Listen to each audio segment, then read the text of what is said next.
Hello, everybody. This is Megan J. Meehan. I am here today with Dr. Erik Fisher. Dr. Fisher is a psychologist. He is an emotional dynamics expert, and he does a lot of work with the Genius of Play organization. He's done work with the toy industry, the games industry. He's a media consultant. And today he's going to be talking to us a little bit about the benefits of play and fun on emotional development, cognitive development, and how it can impact people throughout many different fields and all different ages. So, Dr. Fisher, thank you for being with us today. Well, it's great to be here. I appreciate the invite. Fantastic. So, as we go, first I'm going just to let you talk about yourself a little bit and your career and what it is that you do and how play impacts that. But I also have a list of questions here that my students ask you. A lot of them can't be here in real time. That's why I'm recording this.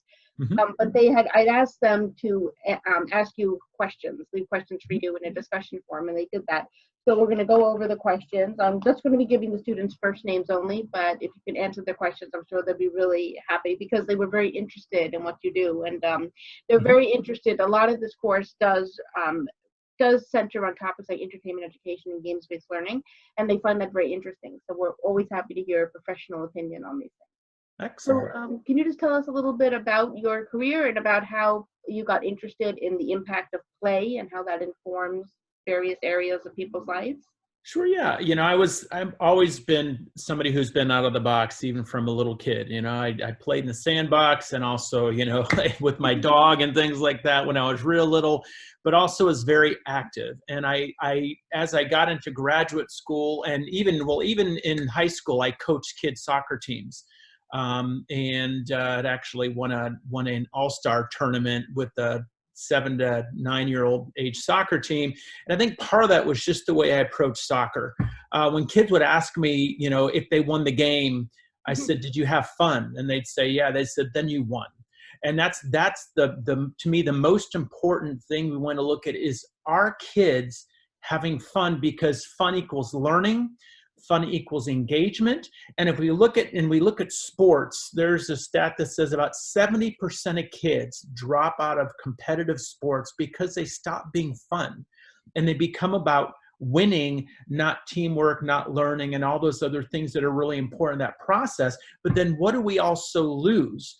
We lose physical exercise. We lose that aspect of engaging in the environment, working with teams, trusting adults, because often the coaches and people leading those the teams and things, they become more taskmasters than they become teachers, instructors, and partners in learning.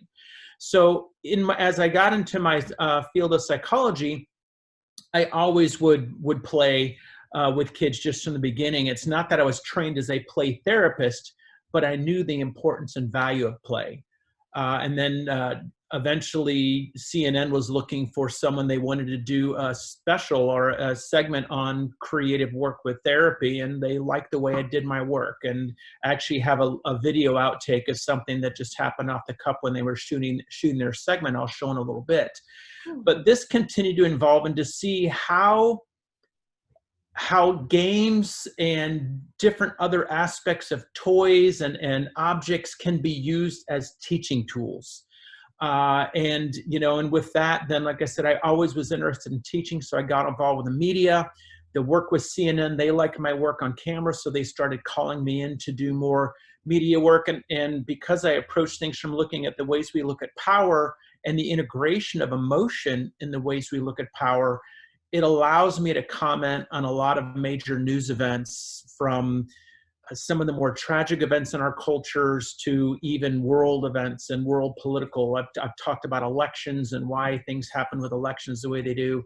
So I think I think one thing to keep in mind as you're stepping into your field or doing what you want to do, being aware of being flexible and adapting to your audience's needs. Because if you expect them to adapt to you, you're going to lose them. So the most important thing I've learned to do is to ask a lot of questions, not come out and teach, and see the way that they see the world. And it's through play and through the eyes of the child and even adults in play that you see the world, and then can show them a different way to see the world because of what you learn about them. It enhances perspective, in other words. And what you were describing there is that you customize and you personalize your approaches to the individual groups that you're working with. And that is another thing that's becoming more and more prevalent in education, especially with the internet now, because online learning, it's easier to do it. And that is customizing education to fit every specific student's needs. And that's something that I think is going to be really, really, really more prevalent in the future. And I also think that games-based learning and entertainment education is also becoming more and more prevalent, even though it's been around for years. Like Sesame Street was something that really started this method, years ago, back in 1969, that show aired. And yet it's interesting to me that there's not as many studies and not as many like initiatives into this style of learning as you would think there would be in 2020. It's amazing to me. So that's what I'm trying. Like, I'm actively working on a PhD right now, and this is what I want to be my main area of interest. And it's great, to speak to someone like you and to hear how many different ways that this is applicable. Like, you've used entertainment, education, and games to teach things like about elections, about events, about just everyday type of things. I mean, it's amazing to me, the versatility of this. And I can't believe that more people don't realize that, and more, teachers across all different levels of academia are not using them. So I guess to begin with, we can also ask, like, what's going on with you, like, right now? Like, obviously, we're stuck in lockdown now. If anybody that's watching this in the future, it is April 22, 2020, and we are stuck in the middle of lockdown, the quarantine, because of the coronavirus pandemic. So that's the context that we're speaking to each other with today. And how has this impacted your career at all? Like, have you done any speeches about this, or are you writing any papers about this, or is it just not really had a big impact? I've been doing teletherapy, and I really, because of the way I do my work, I really enjoy the personal engagement. So I feel like I'm missing my people, my clients, my kids, that I call them. A lot of the kids I work with, in essence, become my kids. So that's been difficult. However, I've been doing a daily segment with AccuWeather called Your Daily Dose of Sunshine. Oh, cool. And that is a 90-second segment that I'm talking about different things in life and the purpose of different emotions. Today's segment was about protective emotions that I teach: anger, rage, arrogance, flippancy, defiance, sarcasm, and hatred, and helping people to understand that when we express these emotions, we're trying to protect an emotion or feeling that feels weak or vulnerable. So yesterday's was about respect. And in talking about respect, I talk about a fear-based respect versus a love-based respect, and how we really want to move towards more love-based respect, because they're based in honor and integrity, and they increase better communication, versus a fear-based respect that often says, I have to listen to you as long as I fear you, as long as I need you, as long as you can control me. So these are the things that I've been doing, as well as I do. AccuWeather's also asked me to do weekly podcasts for their digital. Congratulations! It's so cool. So it's been fun. I'll have to check those out now. Pardon? I'll have to check those out now. Yeah, it's been good, and we're working on trying to get a landing page for that. But in that, in the podcast, I incorporate a Zen cone into every week. And a Zen cone is just a short little phrase. Like today's I just did that podcast at 1 today. And the cone I used was, we stand in our own shadow and wonder why it's dark. So they're applying to the discussions that we're having, to have people kind of think on those things and give them something to learn and chew on. And again, that's part of play. That's adult play, in essence, is getting them to think and outside the box and challenge themselves. And that's really what play, in essence, can do, is challenge kids and people to expand their horizons, to try something new, to work on something that's fun work. That's very important. And I think, when things are fun and people are engaged, it increases intrinsic motivation. And then, of course, you get better results. And the same thing where if they respect you because they like you, I think you will also get better results than if they quote unquote respect you because they're actually afraid of you, which doesn't work. And they actually don't have respect. It's actually not respect. It's more just pure fear. Right. Masquerading as respect. Yeah, and it's been confused over eons of time what respect truly is. So in that, just as an example, I'm very firm, and I teach a lot of cognitive behavioral skills within what I do, but I also teach a lot of humanistic, and I kind of see everything I've learned becomes part of my toolbox. But what often happens is when I work with kids, parents will see that, I do my 1, 2, 3 timeout in my office. I teach that. And parents will often say, my child loves to come see you. And I see you do the timeouts and I do the same things, but they also listen to you. All I have to do is say, that's one. They say, I do one. I say that's one at home, and they don't follow directions. They said, because there's a different level of respect. Mm-hmm. There's a follow through. The other side, they only see me 1 hour a week in part, but I can also see them years later, and they'll often talk about the way that I taught respect they felt was more equitable. And that's why I talk about the different ways that we look at power, and I teach about the different ways that we look at power in terms of hierarchical and equity-based models of power that I teach. Now, when we were setting up the Zoom, you mentioned that you would like me to ask my students, Mm-hmm. how many ways do you think, how many things can you learn with a chessboard, correct? Mm-hmm. Or how many things can you teach using a chessboard as Right. a prompt? So you today actually brought a chessboard with you to show us examples of this. So I'm really curious to see this. So here's my chessboard. Because what I always want to do, because often I have parents sitting in with me, and I want to give parents the tools to learn how I do what I do and how they can start to do what I do with their kids in ways. But also, when you do this, it opens up the child's creativity, their imagination part, and their interest by playing at their level. So when I talk about chess, the first thing I do is I teach what each chess piece does. And the way I do that is I talk about pawns, and that the pawns are the infantry. And I say that chess is really a game of war.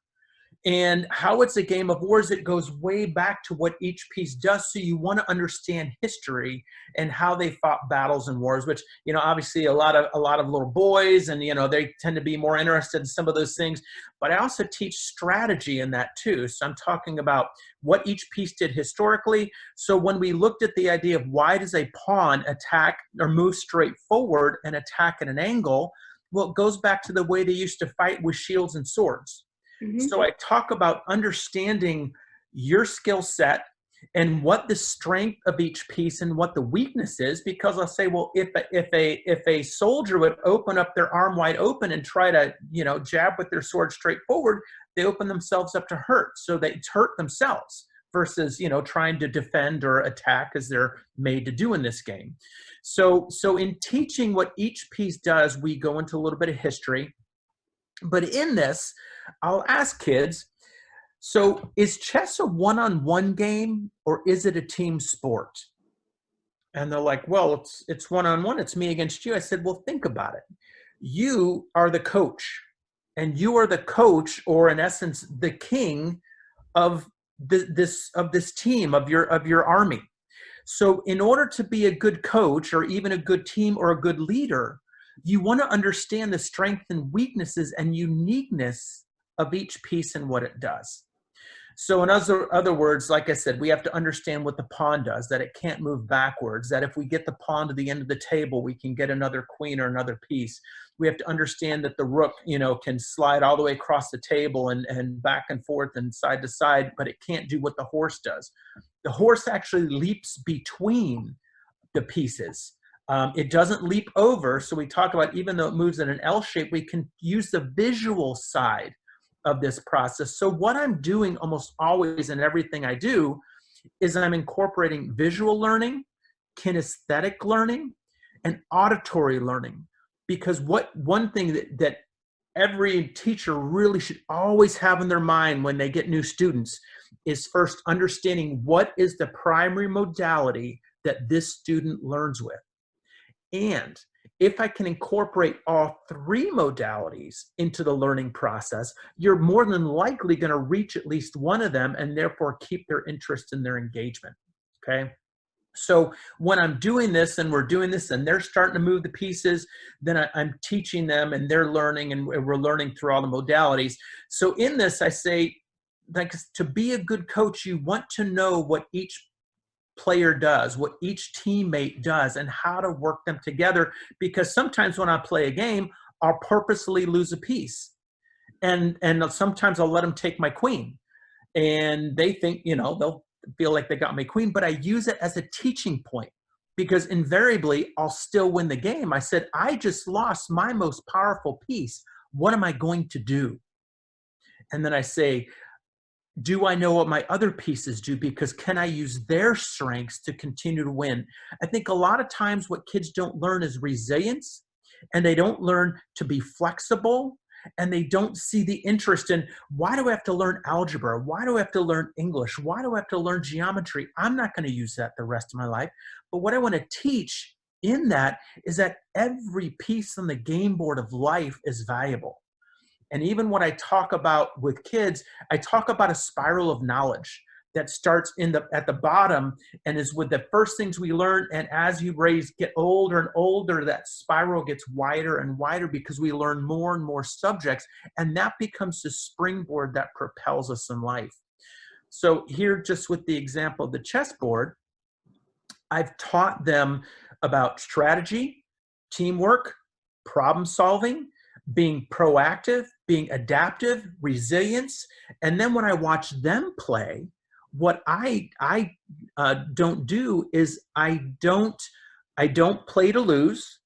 And also I will watch what they do and we'll play multiple games because I want to see which pieces they move first. And then we'll talk about why. And I'll also see, do they keep doing the same thing over and over and expect a different result? Because we know that's just insanity, right? Yes. So these, again, are learning opportunities that I'm helping them to see themselves by the way they're approaching the game. And their parents are also often watching. And so I'm often stopping after a game and we're talking about the outcome and why they did what they did. And the parents going, oh, now I know why they do this or this or this, because they're able to see inside their child's head by really not asking questions, but by observing. And that's why so many times I'm teaching parents to play with their kids rather than lecture them or tell them, or, they often get into that speaking style of parenting rather than the interactive style of parenting. Mm-hmm. Makes a lot of sense. It's amazing because I personally would never have thought to use a chessboard to do that, but it makes a lot of sense that chess can be chess can really be a symbol of a lot of different things. Like, I'm a playwright and I'm currently writing a play right now involving a chessboard, chess pieces, because I love the symbolism of chess, but I would never have thought to use it the way that you did there. And it makes a lot of sense, and it's wonderful. Also, the fact that you play chess with your the kids that come to you, it's great because that is a perfect example of games-based learning, a perfect example of how playing a game is on the surface just a game, but underneath that so much more. Well, and in that, we talk about religion, not deeply, but I talk about the bishops are the religious side of the chessboard, and they stick with a religion. They never cross over the color. So they never, the bishop on white never crosses over to black. We talk about somehow people make choices that they might stay rigid about. So even though I've taught this in chess, sometimes I'll refer back to this in a later lesson in their versatility. But we can also talk about some of the reasons that some things are taught, because even in this, indirectly, you can teach about different viewpoints and why they might clash or why people might never communicate or cross paths because of the choices they've made. And then we talk about how, the king really is limited in what he can do. He might be the most important piece, but in the chessboard, the queen is the most powerful piece. And why that is because of what her skill set and what she could. Then we go back to old forms of diplomacy and how queens used to be the ones sometimes take soldiers over and negotiate truces in the, you know, back in the Middle Ages or other times, because of the ideas of chivalry and how you treated women. And, you know, and again, that sometimes the queen could be very duplicitous in the way that she negotiated with the king, because she was trying to mobilize the forces to potentially overthrow that. So in that way, we're talking about relationships as well, and how to build trust. The one difficulty I have with chess, and I'll say, is I don't want your life to become the idea of the game of chess, that there has to be a winner and there has to be a loser. This is the way this game is played. I don't believe that this is the way life has to be played. Exactly. So even that, there's a teaching point. That's fantastic.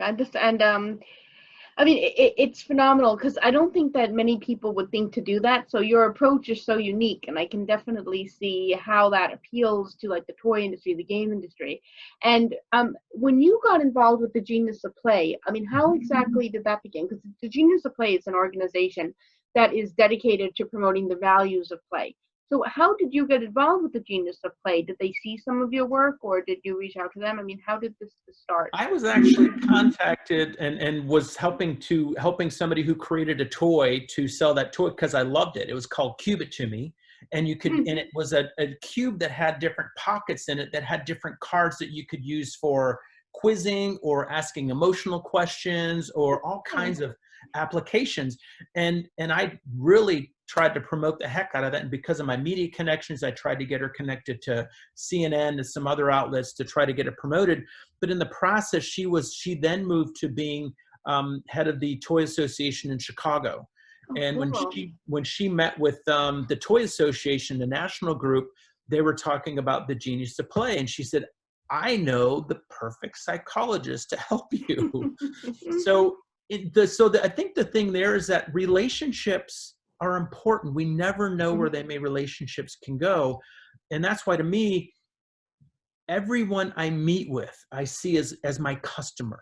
There's someone I want to treat with truth, honor, and integrity. So in that way, I think, you know, we want to look at that. I am not just, I don't try to sell myself. It's just how I want to be. But the idea of a customer is someone you serve.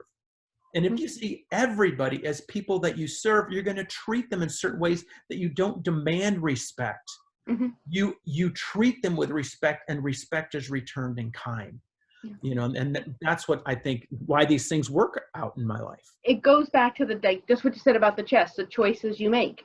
And, you know, I know that old saying, it's not what you know a lot of times, it's who you know. That also plays a big role here. And like in everyday life, you know, if you make choices, you hang around with certain people that have like like-minded interests, you know, it kind of comes full circle. I found that a lot with myself as well. Like a lot of the opportunities I've gotten is because I knew somebody who was involved from something else that I did. Like I worked as a journalist, and that's actually how I met you. And I found out about you from the Genius of Play, who I met when I was covering the toy industry for my journalism. So you see, so it all comes full circle. Well, and I loved what they were doing. I mean, to me, this working with them is really like just a dream come true, because of the things I've been able to do with it. You know, the places you'll go, as you know, Dr. Seuss said. So, you know, so in that, I've been able to speak at the Consumer Electronics Show. I was able to speak in New York City at the Children's Museum for the Genius of Play for the U.S. State of Play Conference. I'm doing this class with you all. It's really opened a lot of doors. And it's let me to be able to share what I do, as well as to represent what they're doing in the power of play, and helping, you know, the people that I've been able to meet to see the power of play, and even speaking at conferences in other states for national organizations as well. So speaking of the power of play, I'm going to go back to the questions now. I had some questions from my students. So some of these may be double, so then we can just skip some of them. But I asked them to ask you no more than 3 questions. So some only asked 1 question, some asked the full 3. So the first student is Lauren, and Lauren asked 3 questions. So her first question is there any age where play-based learning becomes non-beneficial to a learner? Oh my gosh, never, never, never, never. I play with adults. I mean, I can't tell you how many times I've played chess or cards or, you know, with adults. And, you know, some people actually thanked me for, I remember playing rummy with somebody sitting on the floor in my office playing rummy with a 25-year-old who said, I never, ever would have opened up in my life or thought I could had you not done what you did, because you made this process more human. I saw the fun in you. I saw the interest in letting me be me where I was at. So, I play darts and I talk about goal setting. I play, oh my gosh, just going out and throwing the football has been invaluable. So tell you what I want to do here is, how do I on this share my screen? Oh, there should be a button down there that says share screen. Yep. Okay, so what I want to do is I want to share my screen and I want to show a video here of what happens. Share. I'm looking for PowerPoint. Okay, share PowerPoint. Did I need to set that up in advance? If I just say desktop, let me try desktop. Can you see my desktop? Not yet. Can you hit share screen? Okay. Allow the pages. Oh, okay. Zoom will not be able to record the contents of your screen until it's quit. Oh man. So tell you what, I'm going to send these links to y'all. Okay. After class, and you can share. I'll share them. I will include them definitely. Exactly. So the example that I want to share, the first example that y'all see is when I did the segment with CNN.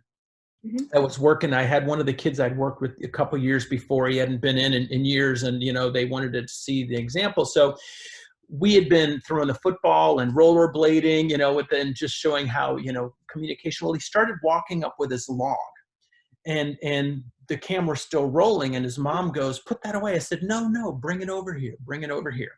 So we just filmed this short little segment that you'll see about how this log became, in essence, the toy. But we used the metaphor of, I said, "So tell me about that log."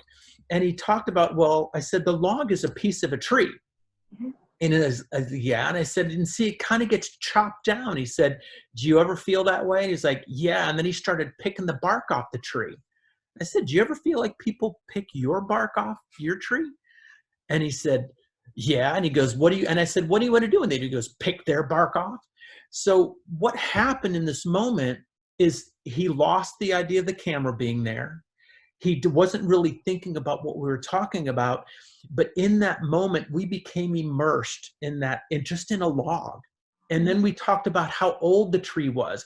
And I do a lot of work with hypnosis, so I was kind of able to change the voice tone and get him really focused in that and slow the voice. And I said, "Let's see how old the tree was." And we were able to, looking at the rings in the tree, I said, "You realize these rings are larger, wider than the other. That's the year that there was a lot of water. And these years that there weren't wider rings, those are years that there was more drought." So in that, not just incorporating education, but I said, sometimes in your life, you might feel like you were fed more or had more water, more nourishment, and other years might feel like droughts. But you see, you're still growing, in that. So we took that example and turned it into this teaching moment. And that, like I said, that to me is why play is so much more important than what you say.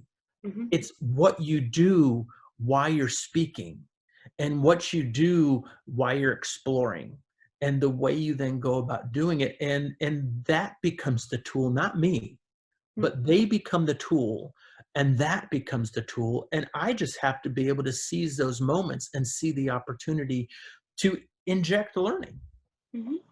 Okay, and her other question, her second question was, were children partaking in play-based learning more well-behaved than students who were not involved in play-based learning? It will depend, because again, you have to regard your different learning styles, visual, auditory, kinesthetic. You have to also look at, are they more again, you have ADD issues, you have sensory-based issues, you have kids who want to be seen as good, kids who want to be seen as right, kids who want to be seen as strong, so you have to look at each individual student in the dynamic and explore how is each one going to learn best. And this is why I sent my daughter to Montessori her first 6 years of, actually from 3 all the way through years old through 5th grade. She was in Montessori because it is a lot of play-based learning, and they integrate, play and the movement, all those learning processes into that. Some kids don't do as well who require more structure in Montessori settings. Most do, but some may not. But other kids, they fall apart under structure. So I think that what we need to look at is not to look at the stereotype or create the recipe that all have to follow on. I think that's part of the difficulty with some of the more traditional education systems, is because they demand that everybody learn the same way. And there are demands on it because we have a lot of kids who need to learn. Now we have test scores that we're evaluating teachers' skill sets by, when that should not be a metric for the ability for a teacher to teach. We have students who are supposed to look at tests, how they're doing on tests, and that shouldn't necessarily be the way that they should be evaluated. I never did well on standardized tests, yet I do what I do. So I think we have to look at the idea of how we're trying to measure all these kids and even adults by not looking at their multiple intelligences. And I think, as we all know, in education, we learn about the different measurements of intelligence. And what I often see with kids who have lost interest in school, they might not have that typical intelligence that's suited for the educational setting, but they have other intelligences. So I think we really have to not look at the G, that general intelligence, but we have to look at more global intelligence, the multiple intelligence, and see how we can use their strengths to ameliorate their weaknesses. And that's even for some kids, understanding what types of games they like to play, and then generalizing that over to other types of games that we're using one skill set or game type to then move it to another game type. Absolutely. And that kind of ties into her final question, which was, does play-based learning have the same positive effects on students with special needs? Oh my gosh, yes. Yeah. And sometimes even more, because when you have kids, I've worked with kids with autism, ADD, a lot of kids with sensory issues that have been diagnosed. And again, it's learning how they learn and using their nonverbal, sometimes with autistic kids or kids who might have, Down syndrome or things like that. It's using their nonverbal skills. And that's where I had a child who was profoundly, mentally deficient due to Down syndrome. And her mother was always amazed at what I could get out of her, because I didn't focus on words. Also attachment disorders is another thing that's not necessarily, it's not due to cognitive deficit, it's due to early attachment development. But you will have a lot of kids with attachment disorders who, because they didn't get the love or that they needed, they didn't have those attachments, parts of their brain hasn't developed. So it remains dormant, and you need to kind of ping that part of the brain. So especially with kids like that, nonverbal play, just playing with the Legos. I can't tell you how many hours I spent playing Legos with kids, or even just, some of the different puppets. I brought my puppets, I use puppets to teach about emotion, and give a kid a puppet, and you'll get things out of them that their parents will swear they'd never say to anybody, or they didn't even know that they felt inside them. So puppets are a great way to get kids who don't communicate very well to start engaging in ways, because they lose themselves in the puppet, and then they're communicating parts of themselves through the puppet because it's not them. Makes sense. Now this meeting, I'm just getting a notice that the meeting's going to end in like 3 minutes. So let me just log out of this one, and then let me send you another link, and we'll continue with the other link, because then we have another full 40 minutes. Okay? So I'll be right back. Okay. So recording, start recording. Okay. All right. So the next question is from Sarah. Sarah had one question for you. And she asked, how did you figure out what are the most stimulating activities for kids? It really depends on the child, and that's where you want to you really want to kind of slow down and look at, are they auditory, visual, kinesthetic? We get into those styles of learning. You also find out from the parents what they like. Some kids I can get a lot of them just by playing with Matchbox cars. Sometimes, I get a lot of them, like I said, by playing Legos. Some kids like to engage with games like chess, strategy games, or Operation, and in Operation, we play that game. We're talking about how sometimes people might get on your nerves, they buzz you, or we're teaching fine motor skills. So often I'm not just focusing on therapy, I'm focusing on really the whole child, as well as giving them life skills, not just therapeutic skills. And so to do that, you really want to just kind of listen to them and let them help lead the way. And again, like I said, I play darts. I shoot baskets in my office. I have like one of the door top basket things that we'll just shoot baskets and talk. And it's even, it doesn't matter the gender. I don't think we have to look at gender specific types of actions or behaviors. I think we want to look at the individual and who they are and how they communicate with the world. Mm-hmm. Makes sense. I think that has a lot more to do with everything than anything like gender does or other factors. Like when it comes down to it, people are people. Exactly. So, now, Robert asked, and he kind of has one question, but it's sort of double-barreled. He asked, at what age does play-based learning decline in effectiveness, if at all? And at what ages do you believe it is most effective to expose children to play-based learning? There is no age that I would say it's any age. Like I've worked with kids as young as 2 to adults as old as 62, as I say. And to me, there is no age. Now, what I find is when people who grow up, who feel like they're not allowed to be a kid anymore, that's when sometimes the play won't have the same impact. But often what I'm doing is I'm trying to unlock the child inside the adult who's been stuck inside because of social expectations that were put on them, defining moments in their life that felt traumatizing or shameful or guilty, or they were called lazy, or they were called childish. And I can't tell you how many times I've helped adults to find their kid again and to be able to learn to play. I remember years ago working with a mother and daughter, and I used to play a lot with a daughter, and the mom said, how long are you going to waste time playing with her? That's an absolute waste of our time. And I said, I'll tell you what, why don't you watch and listen for a little bit and see if you still agree? Mm-hmm. And it changed over time. And what I found about the mom is that she was shamed, and when she was young, about being called a baby, and that only babies play or children play, and she had to grow up and be an adult.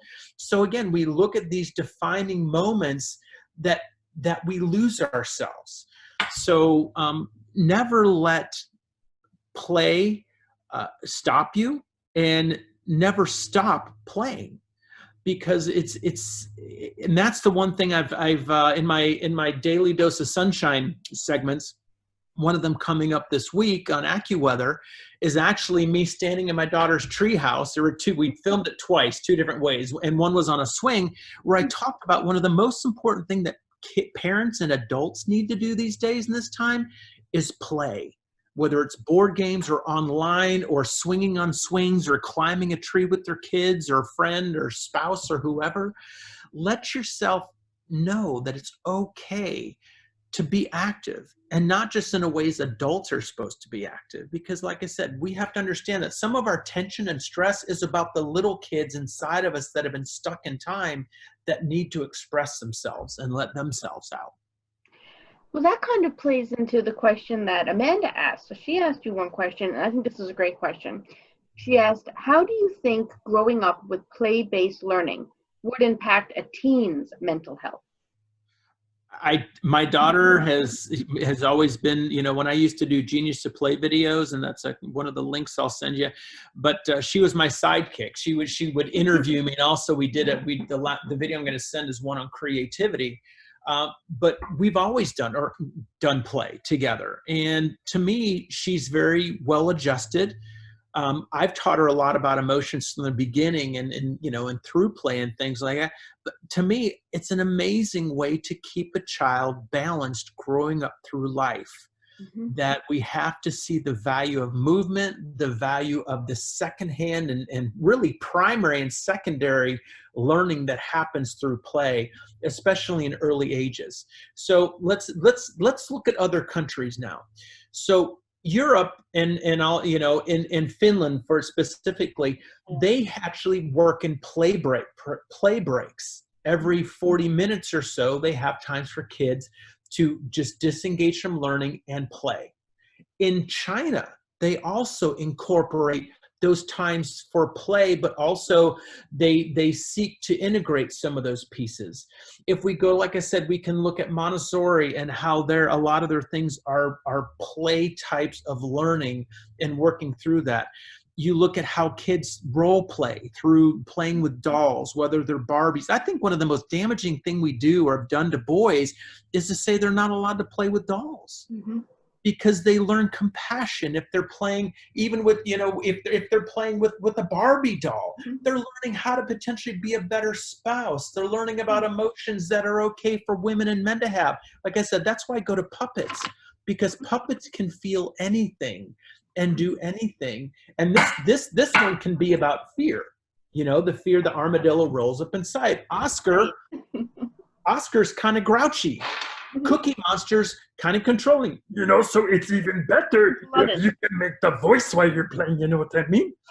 That's dead on. Grover here, what he does is he teaches reason, and he's really good at helping kids to problem solve.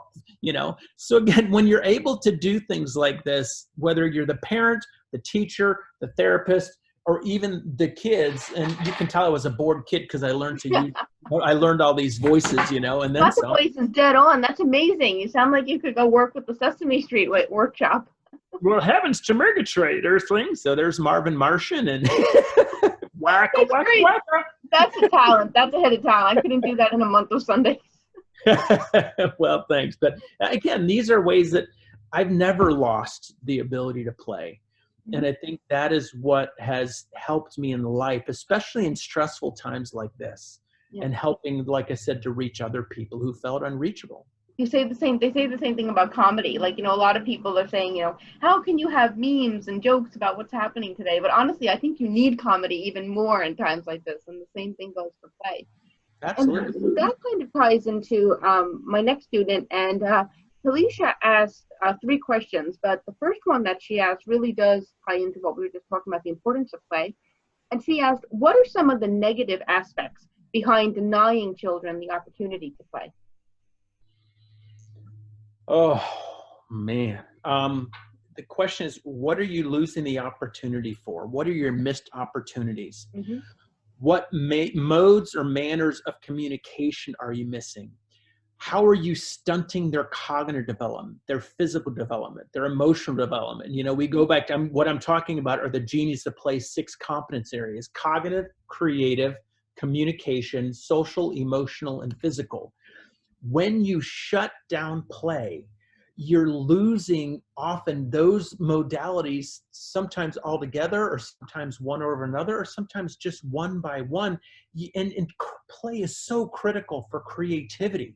You think of how many ideas come. Now, here's the question I ask. If play is so damaging, then why have companies in the 2000s that are more, we looked at companies used to be more vertical in structure. You had it was hierarchical.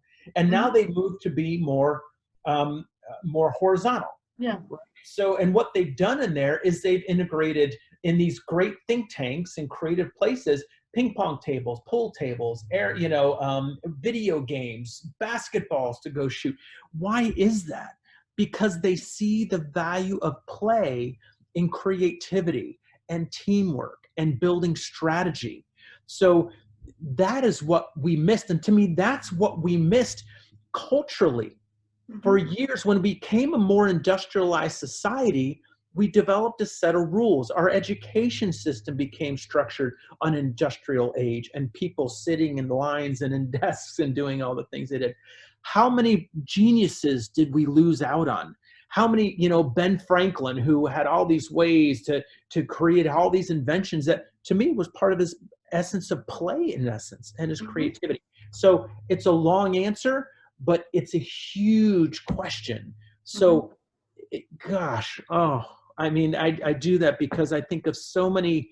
I was lost to education for a long time because I wasn't taught the way I learned. I could do math in my head and was told if I couldn't show my work, it was wrong, so that shut me down in many ways. Music is what helped me find my passion again, which was music was play to me, so that's how I played. Well, they even say playing music, Exactly. The way that's worded. So you see? Yeah, I agree. Like denying a kid play is like one of the worst things you can do. It's basically a form of child abuse, honestly. And it's disturbing that you see that more and more now, with how rigorous everything has become with standardized testing. That kind of plays into Talisha's next question, which was, what changes do you think America needs to see in order for them to realize the importance of kids needing play? I think as adults, we need to take a closer look at ourselves. And it's kind of like, the classic Christmas movie where the kid sees the magic in Christmas and the adults all Scrooge and bah humbug. It's, how did we lose our sense of belief and wonder? And I think what happened is we stopped trusting ourselves because we were told we were wrong or that we failed, when to me, failure tells us when it's time to learn. Shame lets us know when we've done something to ourselves we need to fix. Guilt lets us know when we've done something to somebody else we need to fix. So again, now we're getting into emotional development and emotional education and learning that we can bring to kids. But in that, part of the difficulty I see in changing education is educators who have been trained to teach in a certain way being open to something new or different that they'd have to learn. Because then, what? Then we'd have to acknowledge that maybe we didn't know best. Maybe we weren't the big circle, because if we look at equity models where you have everybody's the same size circle, what you see is everybody's the teacher and everybody's the student. And often I always tell people, you will all teach me something and I will look forward to learning. Yeah. And our education system says, the teacher says, I will teach you something and you have nothing to teach me.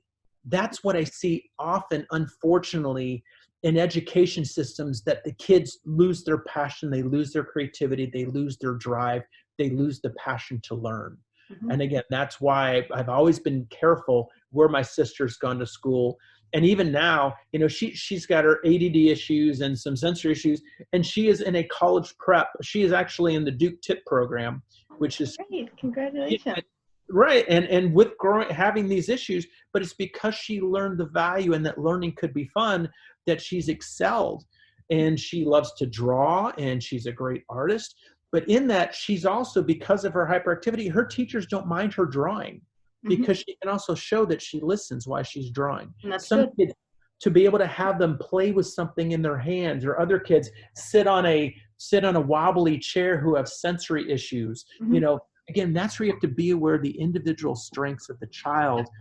And as a culture, I think long ago we lost that, and I think we're more opening our eyes to it now. Yeah, we're realizing the importance of individualization. And I think I totally agree. Like, I learn just as much from my students as I hope they learn from me. Like, I love interacting with them. They actually teach me how to do stuff. Like, I just learned today that Word is capable of doing this thing with templates that I never knew about before. And that was from interacting with them. They one of them turned into a project that was great. And I said, what program did you use to do this? And they said, Word. I didn't even know it could do that. So you see, you learn from them just as well. Like, I think especially because I'm 32 and a lot of people that I'm teaching now are younger, are like, late teens, early 20s. And it's really cool because, like, I think when you get to deal with like the young whippersnappers, they can teach you so much more about technology, and it keeps you young, you know what I mean? And it expands your mind so much more. So I really do feel that I learn just as much from my students as they learn from me. I even feel that way when I teach art classes at libraries, or I do when, the pestilence isn't around. But Mhm. I really, and I think to be a good teacher, you have to have that attitude that they can teach you as well as you teaching them. But there are some personality types that really should not be in positions of power in any way, shape, or form, because there are some people that just like having control over others, and that's a disaster for teaching. So Talisha's final question was just about, like, did you think it was important for adults to play as well as kids? And we kind of covered that before, because I mean, we said it's important for all ages. So because we already sort of answered that third question, I'm going to move on to Madison's question. And Madison asked, do you think all children can benefit from games-based learning, or is it just another form of learning that works for some and not others? I think every kid can benefit from it. I think we want to foster that, definitely. And I think, again, you learn social skills, you learn teamwork, you learn resilience, and and how to deal with feelings of failure. So there's so many life lessons through that. And kids, show me a kid that when they're age, born until age 5, that doesn't play. So there's so much we got to realize the things that they've already been learning through games-based learning before school even started. But then how can we extend that and expand upon it? And then we can still start to move other types of learning into that. But I think we so drastically switch from games-based learning, or play-based learning to more formal education and instruction that I think in some ways it can be a shock to the system. So I have another kid who has had issues with reading, and he's had issues with speech. And what I'll do is turn his speech and the reading into a game, and we play a game with that. And if he has a hard time saying L's, we'll go la la la la la la la la, and I'll go la la la la la la la la la la. So we're playing with that, with singing and songs, and that's how you also are using some of that play-based learning as instruction, where it's not so you have to practice speech now. No, we're playing. So it's almost like putting medicine in ice cream, like Exactly. so they learn without even necessarily realizing it. And Madison also asked, how can one ensure that children are learning the correct information from games-based learning? In other words, is there a way that they can effectively check their work? Yes, because often after I'm playing with somebody, I'll ask them what they learned from it, and they'll tell me. And that's where parents are amazed, because they'll tell me all about the things I've taught through that and more, and things that they also learned. Because if there was some research here's some research that they did with kids in a learning activity. One group of kids, they gave a toy to, and they said, here's a puzzle, and here's how you solve it, and here's what you do with it. Another group of kids, they just gave it to them, and they said, and I want to make sure I'm remembering this correctly, I might have some of the details wrong, but in essence, they gave it to them, and they let them figure it out. The kids who they just gave the toy to or the puzzle and let them figure it out had many more uses for that they figured out for that toy than the ones that were given that instruction. So what we have to look at is, when we're instructing, are we getting everything out of that activity that we're looking for? In other words, are we only looking for specific things or to learn, or are we opening them up to learn that and more and then they're teaching us? And that's a lot of what I learned even from working with kids and toys, So that's why, to me, I open up these games, because I actually invented a game called Dice Checkers with a kid, because we were playing checkers, and he said, what would happen if you rolled the dice and you had to move the checkers that many moves of the dice and the roll of the dice, or you had to move multiple pieces that many times? I'm like, let's try it, So in that situation, he left feeling really good about himself. I still play that game and teach the game to kids, and I tell them, I had a kid who was not younger than you or not older than you who taught me this game, and we created this game together. So again, that's where we have to look at the ability for kids to step outside their box. And then Madison's final question was, has a certain form of games-based learning been proven to be more beneficial than others? That is too specifically research-based for me to answer. I would say that, because I think it also depends on the type of like the issue, the subject matter, the kid, that actually would be a very hard question to answer without multiple research. Right, because again, you're looking now, if you paired the modality of the play-based learning with the learning style of the child, you would probably find that yes, there would be a correlation or concurrence with that style of learning versus the type of play. So that's what I would find would probably be more likely to find. But overall, you'd have to factor out that style of learning that individual has. So now moving on to Timothy. Timothy asked, as a child, did you have games-based learning? Yes and no. I love to play. I was always very creative. I still, my play now is building stuff. I had a decking company in college. I had a jazz scholarship to Berklee College of Music out of high school. I had my own decking company in college that I built decks and brick patios and paid my way through school. I was an all-star soccer coach and was an all-star goalie in soccer. I played intramural ping pong, pool, water polo, volleyball, basketball, football.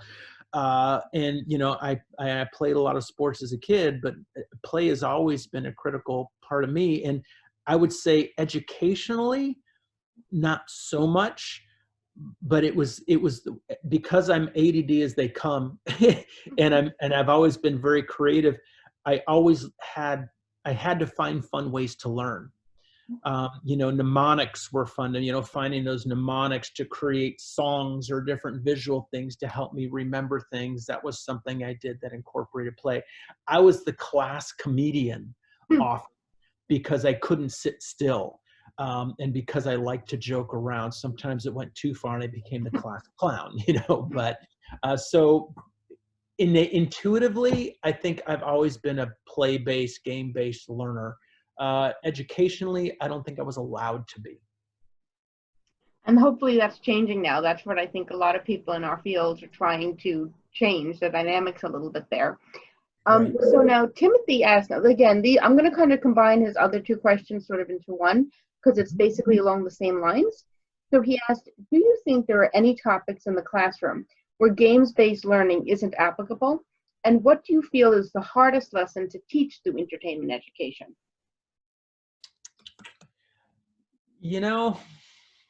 I'm going to say the only limitation of that is the creativity of the instructor. This is a perfect question because I was wondering a way to weave these two things into the talk, but I knew it would happen. So here is a puzzle, okay? So if you see this puzzle, there are 4 little half circle areas where you can hear them rolling around, these little BBs roll around, okay? The goal of this puzzle is to get all 4 of these BB things, the little metal balls, up to the top of this through the maze, okay? So what I teach with this is I teach that sometimes people get singular in their focus. And when you get singular in your focus and you become kind of almost so goal-oriented that you miss other opportunities or other pieces need to be done, life isn't always that way. So sometimes when kids solve this, they want to get one up at a time, and then there's a little hole in the top here that the BBs fall through. So I'll talk about how are you aware of all the things that need to get done simultaneously in solving this puzzle, so that you don't just end up having the one that you got up to the top keep falling back down.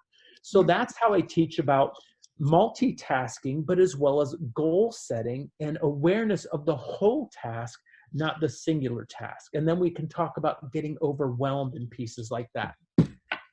This is a puzzle that I talk about life. And how is this like life? Well, and I'm going to give you the real shorthand side of it. So what I do is I'll say, okay, how it's like life in essence is that you have a goal. You first have to know what the goal is. The goal is to get this ring off the puzzle. In the process of getting the ring off the puzzle, you have to see what are your obstacles. In other words, what are the barriers to your success? So in the process of doing this, I'm just kind of fiddling with this with my hands. And we're talking about what some of the different barriers are, the blue and the yellow ball, right? one of the barriers that keeps this from maybe being solved might be the rope can keep things too taut in the process. This wooden piece can keep this from being solved. So, and I said, now, if you were any part of the puzzle, which part of the puzzle would you be? Mm-hmm. Like, I don't know. And what I want to get out of them is, well, I'm the ring. I'm like, well, why do you want to be the ring? Because the ring wants to become free. The Mm-hmm. ring wants to set itself free with its constraints. So then the next question I said, well, now to solve the puzzle, you have to remove a knot. Mm-hmm. Which knot would you remove? And often they point at, well, this one or this one. I don't know which. I said, well, stop, back up. What is a knot? And like, what is a knot? I say, a knot, long story short, is something that holds things together. What Mm-hmm. keeps this part of this rope close to this part of the rope? Mm-hmm. And the answer is the ring.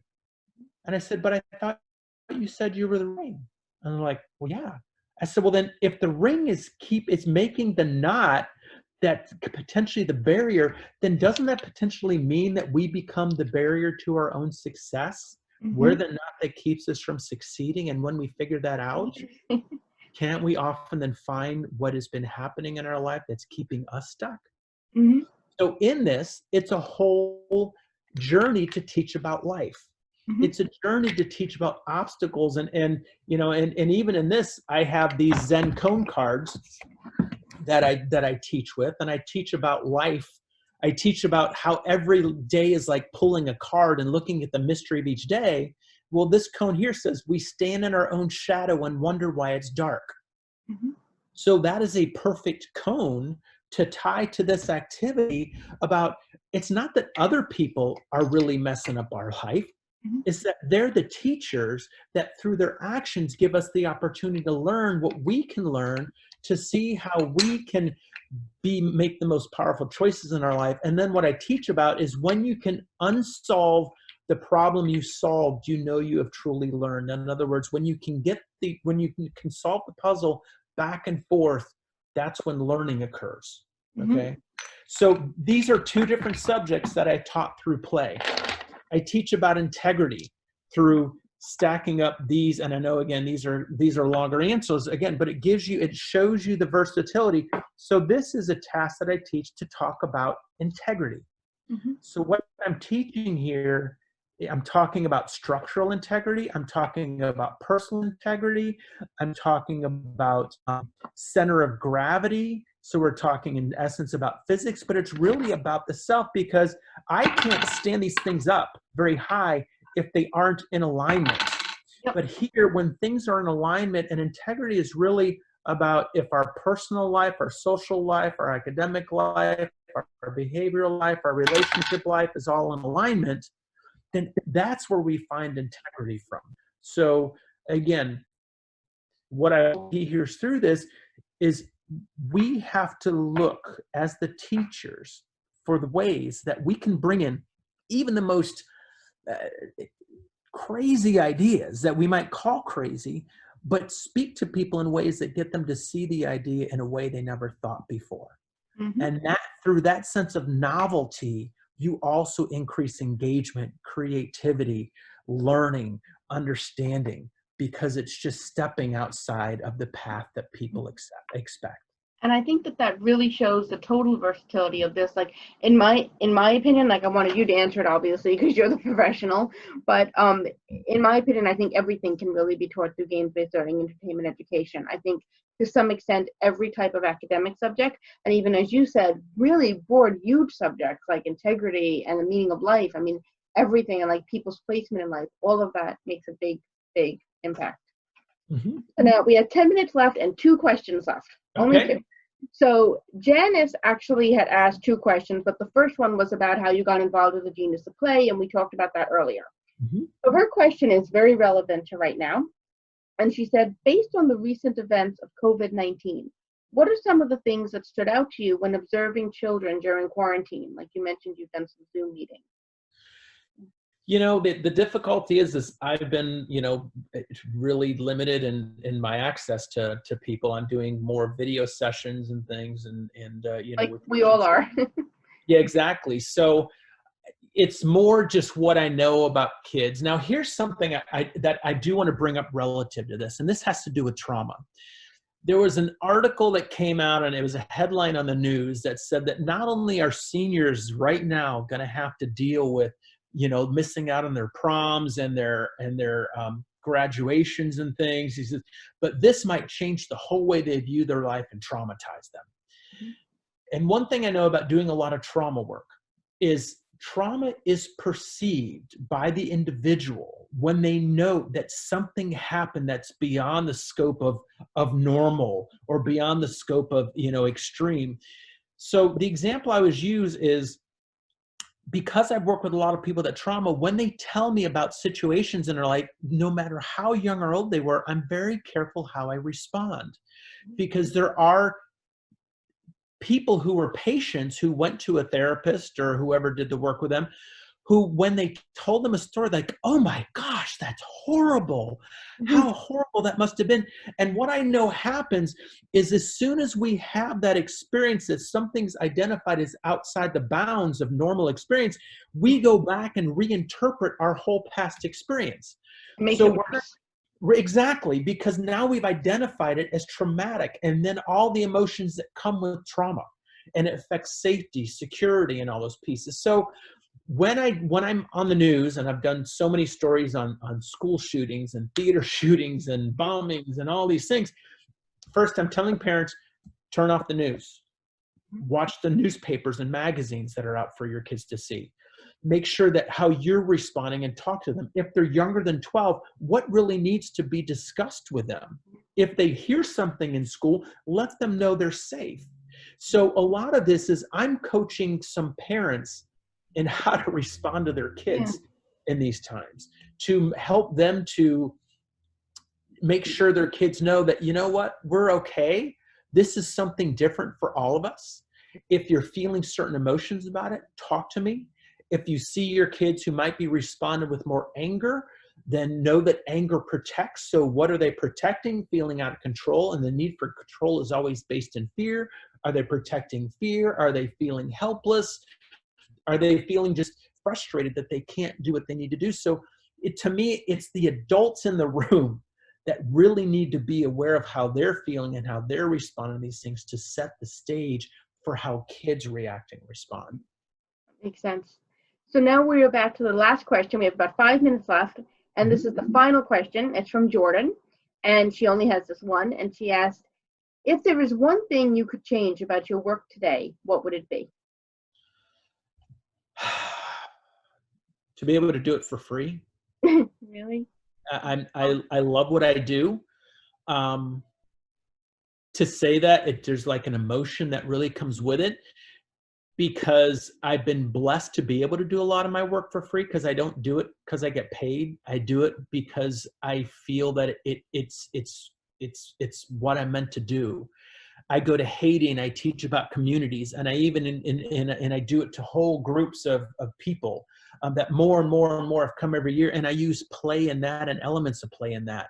I help them to build part of that 4-day workshop. 2 days of it are small business development. And what I do is I get these small groups together, and they have to develop a business plan. And in that are elements of play. At the end, one of the coolest things that I did that the power of this still, it gives me chills, is the last activity I have people do is we get everybody in a circle, and I give them a ball of yarn. And someone has to hold on to the end of the yarn, and then they throw it to somebody else in the circle, and they pull that yarn tight, and they hold on to that piece, and they throw it to somebody else, and they throw it to somebody else, and they throw it to somebody else. And what you see through that activity are interconnections and all our connections. So the second year that I did this, I had 3 groups. I had over 200 people attend this. And in Haiti, there are no cars, people were walking, miles to get.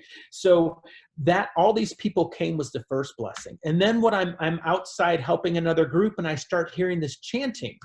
And the chanting is, I teach the words to live your life by of truth, honor, and integrity. And the whole group starts chanting truth, honor, and integrity.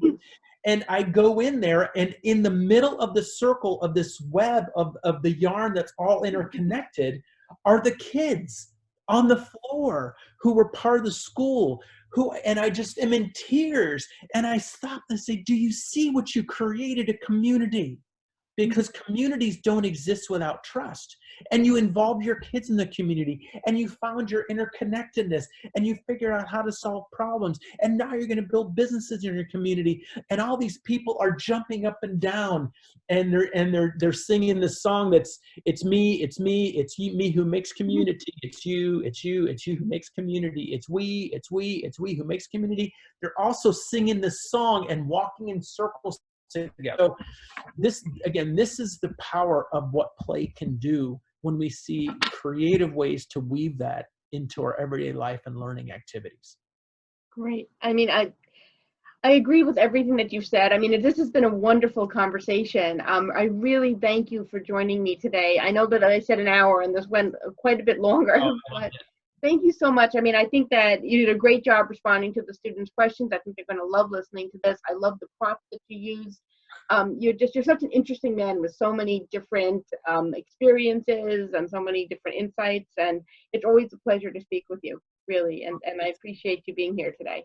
So here's one question I'd have for your students. Okay. Think about what your brand is. What is your personal brand? In other words, when people see you, what do you want them to think of you? And are you behaving inside and out to the core of your being, to the essence of who you are, to the outside actions in line with your brand? And that's what I think a lot of people miss. And that's even a fun activity to use for play with kids, even as they're helping them think about their personal brand. It's a good prompt for a discussion board as well. Exactly. Great. Well, thank you very much. We have about 2 minutes left, but I'm just going to sign off now before we get kicked off. But again, thank you so much for being here. It was really a pleasure to speak with you today. It was an honor. Okay. You take care. Bye. Bye-bye.